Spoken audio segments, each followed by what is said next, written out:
Welcome to another episode of Fill in the Blank Podcast. Tyler Lewis is the guest star today. Tyler, how do you feel? You're a star. Shiny. Okay. What comes to your mind when I say Luddite? Not what you would think. What? I want to know what you think. Lewd ideas. Ludicrous? Ludicrous, yes. Ludaloo? Ludi. Get back? No. The Anyway. Luddites were a secret oath-based organization of English textile workers in the 19th century, a radical faction of which destroyed textile machinery as a form of protest. The group was protesting against the use of machinery in a fraudulent and deceitful manner to get around standard labor practices. Luddites feared that the time spent learning the skills of their craft would go waste as machines would replace their role in industry. So even saying that right then, they're against technology. It sounds like the Amish. Basically. It sounds like they think that people are using machines and becoming too reliant on machines to be able to work for themselves and deserve the pay that they're getting for a machine doing all their work for them. Yeah. But we have, you can look at that at both sides. There's goodness to the idea of that, but there's also badness to the fact that we do sometimes need machines to haul things that we can't haul on our own. Yeah. Do you want to lift this boulder by yourself? Go right ahead. Yeah. The reason we invented tools was to make our jobs easier. Yeah. Now there are some people that get away with, being lazy. Being very lazy. I think we all have worked with that person from time to time. I think we've all probably been that person from time to time. We got days like that. So, going around standard labor practices, they fear that the time spent learning the skills of their craft would go to waste as machines would replace their role in industry. It's a misconception that the Luddites protested against the machinery itself. It's an attempt to halt the progress of technology. So, over time, however, the term has come to mean one opposed to industrialization, automation, and computerization, or new technologies in general. The Luddite movement began in Nottingham at a time in England when voting was reserved for a grammar-schooled elite representing a mere 3% of the total population. Lack of suffrage together with oppressive laws from Parliament culminated in a region-wide rebellion that lasted from 1811 to 1816. Mill and factory owners took to shooting protesters, and eventually the movement was suppressed with legal and military force. Ooh. So in England's mind, we have a power that's breaking our machines to get better and get more advanced. We're going to shoot you. Yeah. Do you believe that was right? Do you believe that these are like freedom fighters in a way? Not like freedom fighters. Fighting for, technology not to develop. Maybe they saw Terminator before the movie came. You even thought about movies. Maybe they saw that happen. Terminator trips. Watch the one leader who created this believe that he saw the future of machines taking over. That could scare you to break a couple printing presses. Textile just ripping all the things down. But all kids are like, what are you doing? All technology can be led to multiple things. Led to all war. Yeah. Basically because now we have another outlet to express our anger. We have an easier way to be like, you don't like what I do. Okay, instead of writing an angry letter, we decide to cut each other's heads off and shoot each other. Yeah, or launch a nuke. Goodbye. You've been glassed. You have been glassed, yeah. Glass it. So, etymology behind it. The name Luddite is of uncertain origin. The movement was said to be named after Ned Ludd, an apprentice who allegedly smashed 2 stocking frames in 1779 and whose name had become emblematic of machine destroyers. So Ned Ludd, however, was completely fictional and used as a way to shock and provoke the government. The name developed into his imaginary General Ludd or King Ludd, who was reputed to live in Sherwood Forest like Robin Hood. So it's the idea of Robin Hood, take away from the rich and give to the poor. Yeah. That's seen as a good thing, but some guys stopping our advancement and proceedings in technology and creation is seen as a detriment to our society. You definitely don't want that guy in there. Yeah. Maybe he should just go form his own society. Be like, hey man, if you don't like my Apple Watch that tells me what time it is and when I have to poop, then you have to go. Just you can have Wyoming. You'll be fine.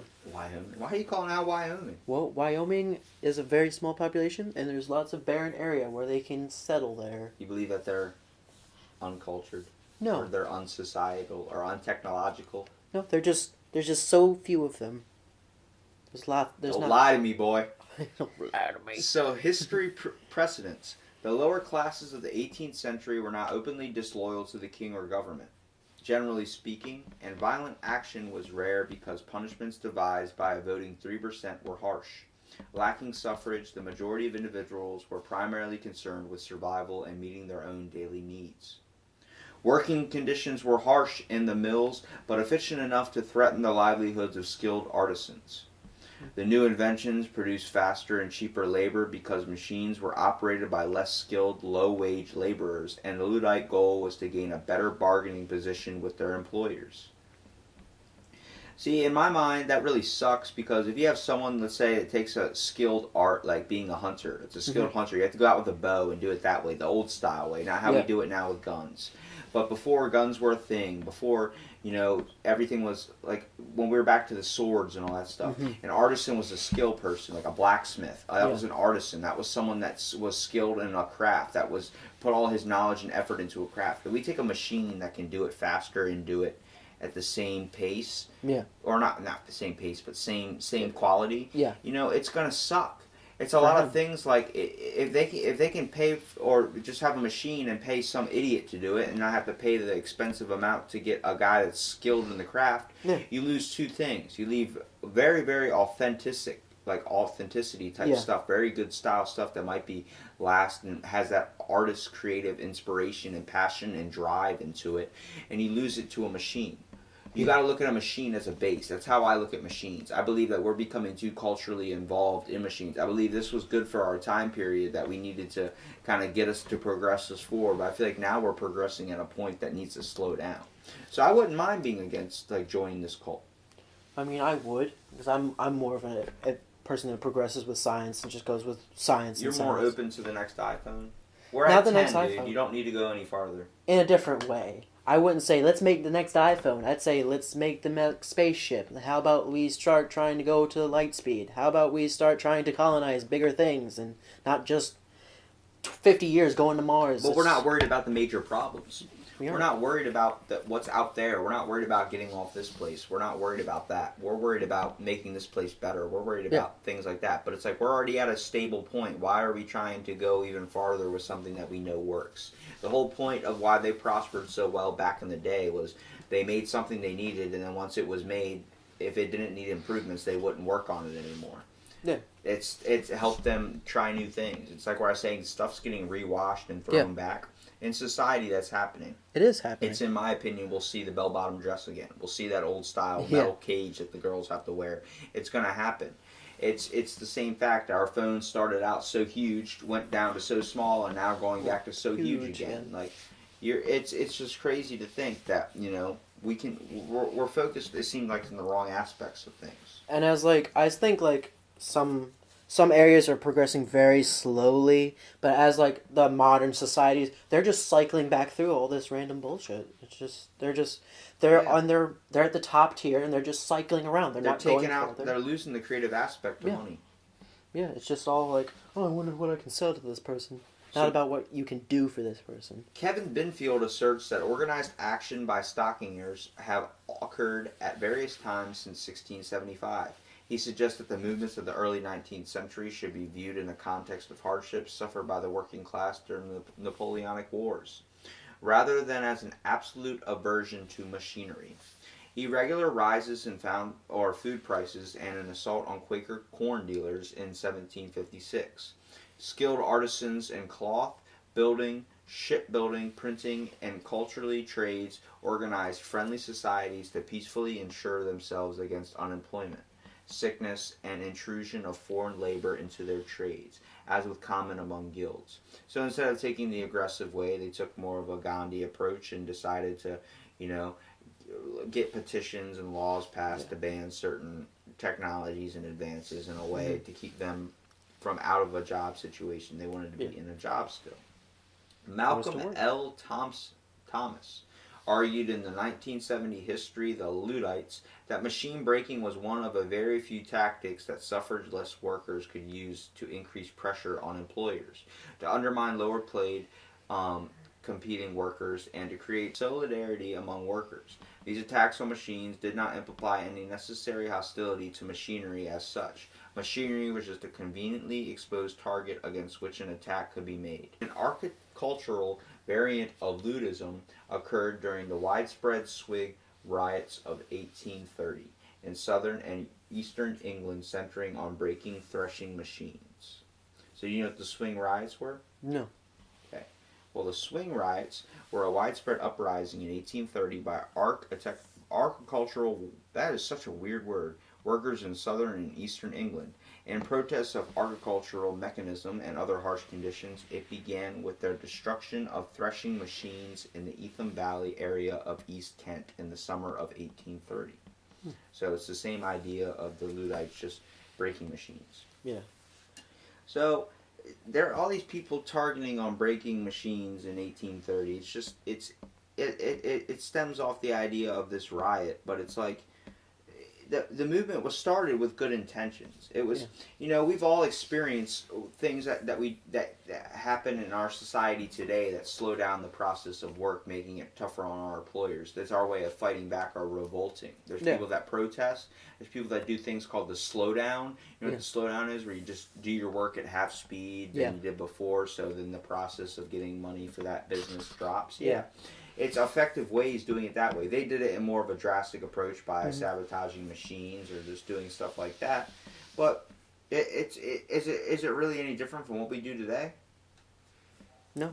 Exactly. You don't think that McDonald's, with their ice cream machine that's always broken for 10 years now, but you don't think that someone probably sabotaged that and they're just too lazy to fix it? It could be, yeah. But I think it's like also there's some people that don't have those ancient crafts, those ancient skills, but they still need a job, and they are kind of taking away from that. Yeah, you can still practice your craft, and you just have to find your own shtick in that to make it yours and stuff. But what if there's someone that really needs that poor laborer that is working on that textile mill per se? Maybe they have a family that needs support because you were making bank with what you were making. They're like, I tried to make this sweater. It looks like a hat. I had to contemplate with the cream soda on that one. Well, you got to understand. I understand your point. You're definitely on the side of technology. For 100%. I mean, there's no swaying you any other way. I'm on the side. I like both aspects of it. I believe there's goods and bads. Well, let's talk about the birth of the movement. The Luddite movement emerged during the harsh economic climate of the Napoleonic Wars, which was a rise of difficult working conditions in the new textile factories.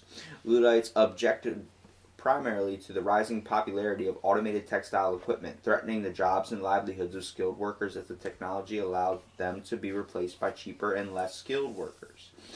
There's a modern-day Robin Hood. Not modern day, but in this time period, it was a Robin Hood. They were afraid that their families were going to go starving. You got to think the conditions in this time period are not good.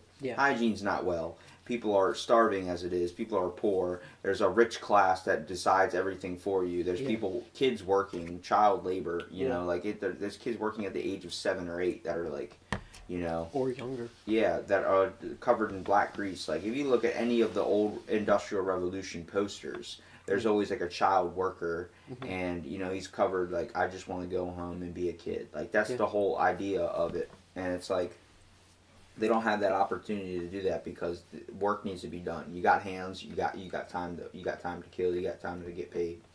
Yeah. So the movement began in Arnold, Nottingham on 11th of March 1811 and spread rapidly throughout England over the following 2 years. Hand-loom weavers burned mills and pieces of factory machinery. Textile workers destroyed industrial equipment during the late 18th century, prompting acts such as the Protection of Stocking Frame Act of 1788, which I'm guessing it was actually an act of Parliament passed by the British government in 1788 and aimed at increasing the penalties for deliberate disruption activity of mechanical knitting machines. They have a law, especially for knitting machines. Like, how many people are knitting today? I mean, how many people are shooting whales in California from their car? That is a law. What? Yeah, there's weird laws, but they're in place because someone did it, and they're like, we gotta stop this. That's like Texas. Yeah. Texas, the amount of tigers in Texas is more than the entire amount in I think all of the world or all of the United States. Oh my god. They have over like there's people with tiger farms. Because they're like, What? in their law book, it doesn't say you can't have a tiger. So, like, we're going to get a bunch of fucking tigers. Like, that's the whole thing. Like, Fucking tiger ranch. they literally have more tigers in Texas than they do all over the world. I'm pretty sure. Like, I'm 100% positive on that. Because I read that, I was like, oh my god. Like, you want to visit my tiger ranch? and the whole aspect is in their law book for Texas, they don't have something that says you can't have large cats or something. So they just bought a shit ton. I'm gonna buy me a zoo. We'll buy me a tiger. Find me some deer. We'll feed them some deer. Well, the Luddites met at the night on the moors surrounding industrial towns to practice night on the moors. Oh, dude, you ever heard of is that night on the moors is like some type of forgot what it is. Some type of all right. I'm not even gonna go dive into that. Yeah. But surrounding the industrial towns to practice drills and maneuvers. So their main ideas of operation began in Nottinghamshire in November 1811, followed by the West Riding of Yorkshire in early 1812. Then Lancashire by March 1813. They smashed stocking frames and cropping frames, among others. There does not seem to have any political motivation behind the Luddite riots, and there was no national organization. So the men were merely attacking what they saw as the reason for the decline in their livelihoods.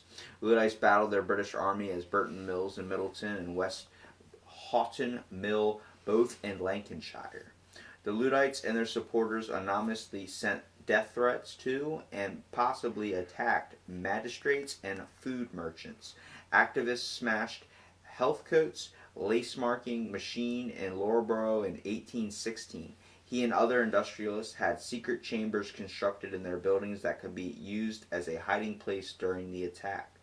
In 1817, an unemployed Nottingham stockinger and probably ex-Luddite named Jeremiah Brandeth led the Penched Rising. And the Penched Rising was an armed uprising in 1817 that began around the village of Penshroud, Derbyshire. In the United Kingdom, it occurred at the rite of 9-10 June 1817. So while much of the planning took place in Petch, whatever you want to call it, two of the three ringleaders were from South England. So it was basically like an armed assault. Yeah. So like a riot, like a militia. And while this general uprising unrelated to machinery, it can be viewed as the last major Luddite act. So it was just another revolution. It seems like during the Industrial Revolution, hence the name, it had a lot of revolution to it in machinery and advancement, but it seems like there seemed to be some struggle between the people accepting change. Yeah. Where we talk about change and people aren't we like to be open to it. It seems like we haven't learned much as a society compared to back then, because we're still not completely 100% open to change if it doesn't benefit us, if it doesn't benefit us as an individual. Yeah. So the government response. The British Army clashed with the Luddites on several occasions. At one time, there were more British soldiers fighting the Luddites than there were fighting Napoleon or the Iberian Peninsula. So we're in the Napoleonic Wars, these guys are. Oh. There's more troops worried about the Luddites thrashing their machines. Like, they're like, we need to squash this problem in our own town. Yeah, it's like, I need the uniform. Come on, stop. So 3 Luddites, led by George Mellor, ambushed and assassinated mill owner William Horsfall of Oakfield's Mill in Marston, West Yorkshire, at Crossland Moor in Huddersfield. Horsfall had remarked that he would ride up to his saddle in Luddite blood. Mellor fired the fatal shot to Horsfall's groin, and all 3 men were arrested.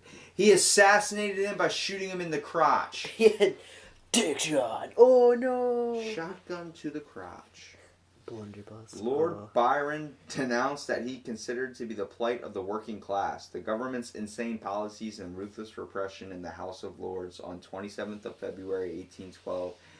He said, I have been in some of the most oppressed provinces of Turkey, but never under the most despotic of infidel governments did I behold such a squalid wretchedness as I have seen since my return. In the very heart of a Christian country. That probably would have been better if I would have said that with an English accent. Yeah. So the British government sought to suppress the Luddite movement with a mass trial at York in January 1813, following the attack on the Cartwright Mills at Rawfolds near Gleefington. So the government changed or charged over 60 men, including Mellor and his companions, with various crimes in connection with Luddite activities. While some of those charged were actual Luddites, many had no connection to the movement. Basically, this is like a you're going to jail, you're going to jail, you're going. It's Oprah Winfrey with jail sentences. Everybody's going to jail. Look on your seat. It's a jail sentence. Put your handcuffs on. Like what? Oh. But I was over here knitting a sweater. Although That's just a thing. Yeah, that's just a fake sweater. Although the proceedings were legitimate jury trials, many were abandoned due to the lack of evidence, and 30 men were acquitted. These trials were certainly intended to act as show trials to deter other Luddites from continuing their activities. The harsh sentences of those found guilty, which included execution and penile transportation, quickly ended the movement. What in God's name was penile transportation? I think they're just like... It was the relocation of convicted criminals or other persons regarded as undesirable to be displaced, often a colony or specified term. Okay, I thought when it said penile, I thought they were talking about the PP. Yeah, they were cutting it off or something. I was like, why would you do that? This is transportation. It's because I broke your knitting machine. You have to cut my crotch off.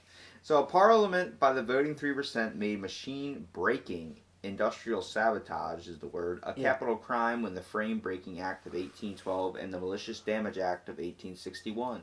Lord Byron opposed this legislation, becoming one of the few prominent defenders of the Luddites after the treatment of the defendants at the York trials. Coincidentally, Lord Byron's only legitimate daughter, Ada Lovelace, will become the first computer programmer by combining the technology of the analytical engine with the Jacquard loom. That sounds like a genius. That's a woman invention too. Yeah. People talk about women don't do anything. Let's hear a Women's Day type thing. Jesus. Yeah. So legacy. Although the average Englishman received the right to vote in 1867, Karl Marx wrote that it would be some time before workers were able to distinguish between the machines and the form of society which utilize these instruments and their ideas. The instrument of labor, when it takes the form of a machine, immediately becomes a competitor of the worksman himself. That's a powerful quote. Yeah. He's the one that invented Marxism, right? Yeah. In the 19th century, occupations that arose from the growth of trade and shipping and ports, also in domestic manufacturers, were notorious for precautious employment prospects. Underemployment was chronic during this time period. It was a common practice to retain a large workforce that was typically necessary for insurance against labor shortages and boom times. Moreover, the organization of manufacture by merchant capitalists in the textile industry was inherently unstable. While the financier's capital was still largely invested in a raw material, it was easy to commitment where trade was good and almost easy to cut back when times were bad. Merchant capitalists lacked the incentive of their later factory owners, whose capital was invested in building in plants, to maintain a steady rate of production and a return on fixed capital. The combination of seasonal variations in wage rates and violent short-term fluctuations springing from harvest and war, periodic outbreaks of violence are more easily understood.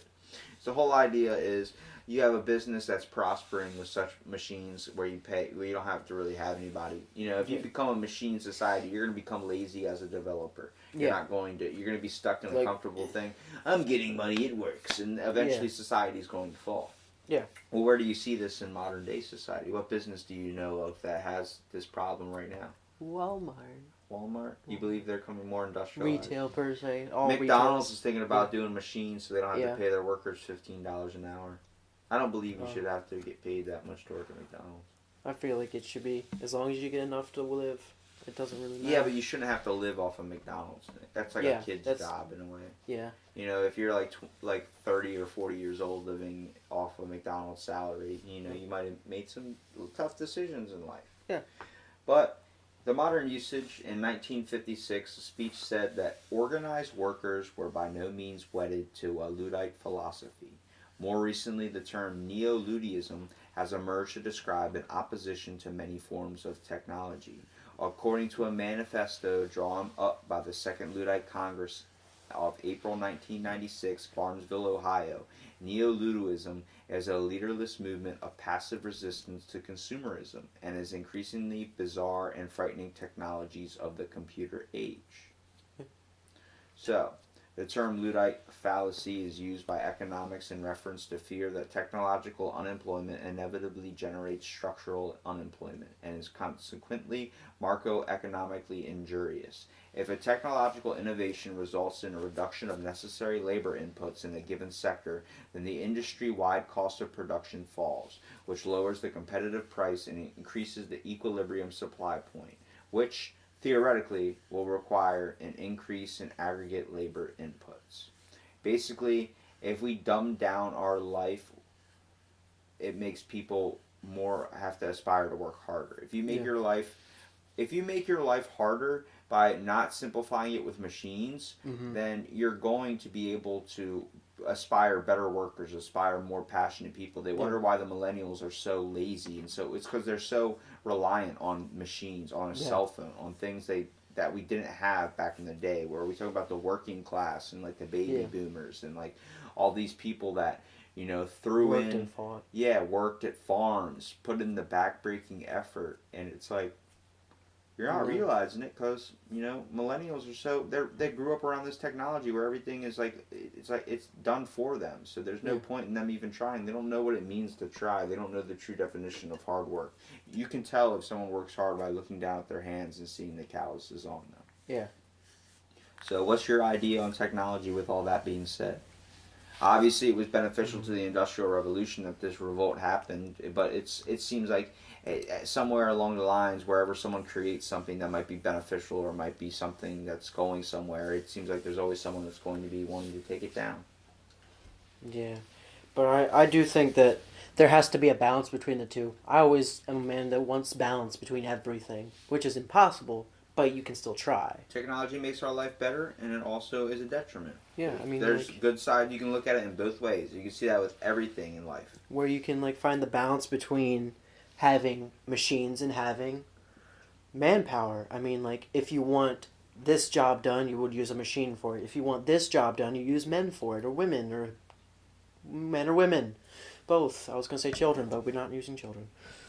Well, I appreciate you being on this episode of Fill in the Blank. It was definitely a quick, cool little topic about a cult of people. Nice to know that there were little secret societies like this that were out there to take down the man in a way. Yeah.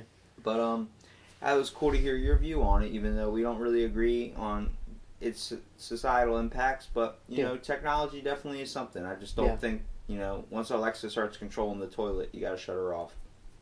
I understand. I agree with that.